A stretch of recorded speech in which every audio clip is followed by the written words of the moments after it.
Yo, what's up guys? King Chris here, coming at you with another quick guide. This guide's going to be all about positioning. Before we get started, I want to thank you guys so much for all your love and support. We just hit 100 likes on my aim guide, and I have to give you guys all the credit for smashing that like button and showing your support. Thanks a ton guys. Let's get on to the guide.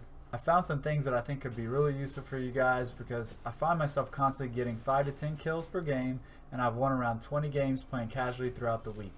I'm going to introduce these tips with the flow of the game, so we're going to start out with tip number 1, picking your landing spot. Where you land can mean the difference between a quick death or setting yourself up for success in the end game.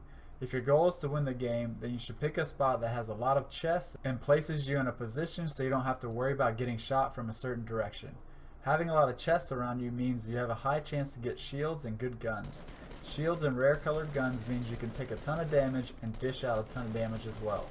Anytime you get into a fight, you want to make sure you always have the upper hand in terms of shields, damage, and positioning.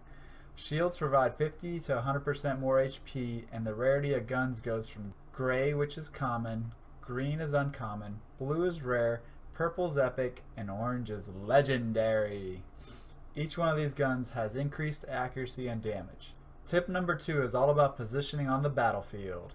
Regardless of the type of game you play, positioning is so important. In a game like Fortnite, your position can give you a huge advantage over your opponent. When you first land, if you position yourself to where you don't have to take fire from behind or beside you, then you know you're safe from that direction and you can focus your scanning to other directions. Another good example is running down the coastline. If you use the coastline to your advantage, you don't have to worry about taking fire from whatever side you have the coastline to. So if you're running down and the coastline's to your left, all you have to worry about is fire coming from the front, right, and behind you. Instead of having to scan a full 360 degrees, now you just have to scan to your front, right, and back. You can think about this example of positioning in terms of where you are on the map and where the enemy is or may come from. Another way to think about positioning is where you are on the battlefield. When you're moving from one place to another, you should always be moving between pieces of cover or using things to block you from where the enemy may be or where they can see you from. Since Fortnite lets you build walls, this can be a form of cover you throw up in the heat of battle. If you take fire while moving from cover to cover, you should always be close enough to have something you can quickly get to.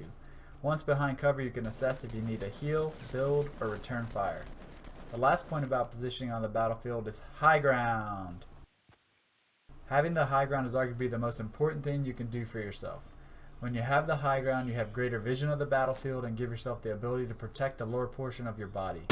When you're on a roof, you can see onto other rooftops and over obstacles that somebody may be hiding behind. If someone is below you, it makes it really hard for them to shoot you because they're only going to see a small portion of your character model. With Fortnite's build ability, you can make yourself a quick fort to gain high ground just about anywhere. This can be as simple as making 1 to 2 sets of stairs and using them for cover and high ground. Next time you guys jump into a game, think about where you want to land and how you'll move around the battlefield using cover and high ground to your advantage. If you die and find yourself out in the open, ask yourself if there was cover you could have been using or any high ground you could have taken to block yourself from incoming fire. I hope you guys enjoyed this video. If you did, please smash that like button and let's get this one 100 likes too. See you guys next time. Peace!